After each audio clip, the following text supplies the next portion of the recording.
প্রিয় দর্শক, আসসালামু আলাইকুম। বাংলাদেশের গ্রামীণ জনগণের জন্য দ্রুত, সহজ এবং কম খরচে বিচার পাওয়ার অন্যতম মাধ্যম হলো গ্রাম আদালত। স্থানীয় পর্যায়ে ছোটখাটো দেওয়ানি এবং ফৌজদারি বিরোধ নিষ্পত্তির জন্য গ্রাম আদালত অন্যতম একটি গুরুত্বপূর্ণ ব্যবস্থা।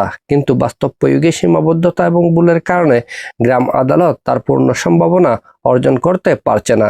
তাই আজকে আমরা গ্রাম আদালত নিয়েই আলোচনা করব এই ভিডিওতে। গ্রাম আদালত কি? গ্রাম আদালত হলো ইউনিয়ন পরিষদ ভিত্তিক একটি আধা আনুষ্ঠানিক বিচার ব্যবস্থা, যেখানে চেয়ারম্যানের নেতৃত্বে নির্দিষ্ট সংখ্যক সদস্য নিয়ে বিচার কার্য পরিচালনা করা হয়। সাধারণত ছোটখাটো পারিবারিক জমি জমা, দেনা পাওনা এবং সামাজিক বিরোধ নিষ্পত্তি করা হয় গ্রাম আদালতে।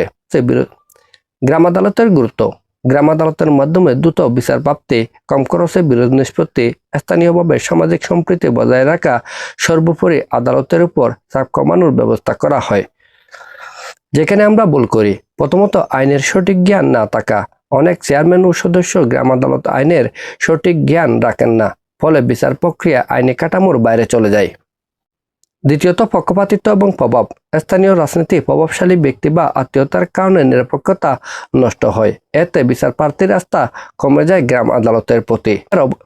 তৃতীয়ত প্রমাণ ও প্রক্রিয়ার অবহেলা: অনেক ক্ষেত্রে সাক্ষ্য প্রমাণ যথাযথভাবে যাচাই করা হয় না।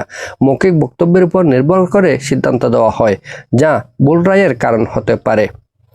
চতুর্থত নারীর অংশগ্রহণ সীমিত: আইনে নারী সদস্য থাকার কথা থাকলেও বাস্তবে তাদের মতামত উপেক্ষিত হয়, ফলে নারী সংক্রান্ত মামলাগুলোই বিচার প্রক্রিয়া বাধাগ্রস্ত হয়।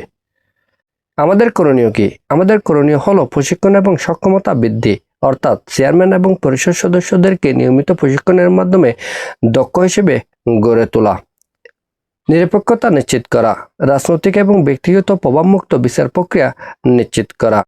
এর বাইরে আইনি প্রক্রিয়া মেনে চলা, প্রমাণ, সাক্ষ্য এবং নথিপত্রের যথাযথ ব্যবহার নিশ্চিত করা।